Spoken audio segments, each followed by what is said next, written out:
Follow the signs for Earlston, join the Jedburgh Road and exit at the Leaderfoot Railway Viaduct.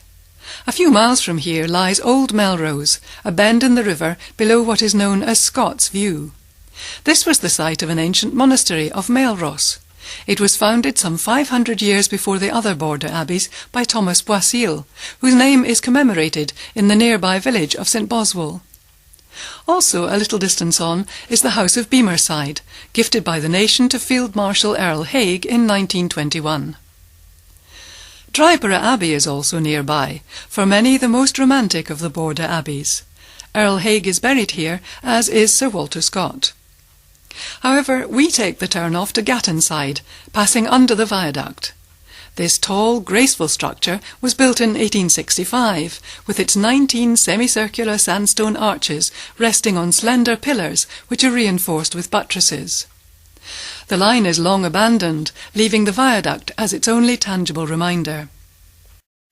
We travel below the Eildon Hills that rise to 1,400 feet high, an outcrop of volcanic rock that was once the tribal capital of Votadini. These ancient people occupied the lands from the Tyne to the Forth. The hills were at that time home to a settlement of some 2,000 people. The three hills, they say, were divided by the wizard Michael Scott, whilst tales tell of King Arthur, Merlin and the Knights of the Round Table, who all sleep in a great hall deep in the hill.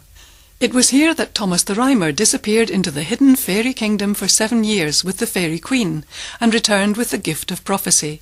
Certainly a Thomas Rhymer did live hereabouts in 1401. Sir Walter Scott wrote a good deal on this subject. At Melrose Market Square is a 16th century market cross.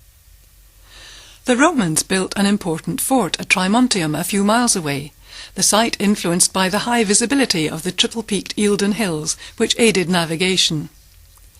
At the Three Hills Roman Centre, located at the Ormiston in Market Square, Bill McLaren tells the story of the nearby 370-acre Trimontium military complex at Newstead in the shadows of the three Eildon Hills. Newstead was the hub of Roman roads in Scotland and its southern capital. Standing above an important crossing of the Tweed, it is the site of the first known amphitheatre in Scotland.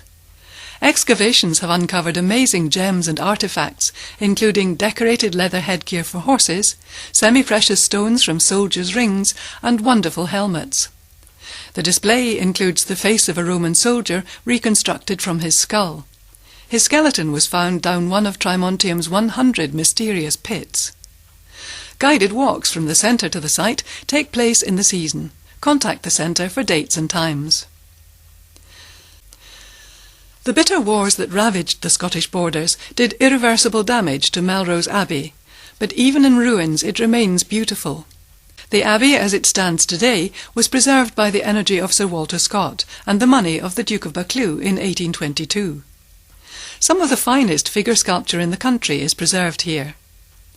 The abbey holds the heart of Robert the Bruce, who died of leprosy but requested that his heart was taken on crusade to the Holy Land by Sir James Douglas. Whilst on crusade, Sir James found himself trapped by an ambush of Saracens. With no hope of escape, he threw the casket containing Bruce's heart at the enemy, saying the words, "Lead on, brave heart, and I will follow." He died that day, but the casket was retrieved and eventually interred here at Melrose. Bruce had been responsible for much of the rebuilding of the abbey, only for it to be demolished by the invading English once again. We leave Melrose, passing the town's rugby field, Green Yards, which is the home of seven-a-side rugby, which began here in 1883.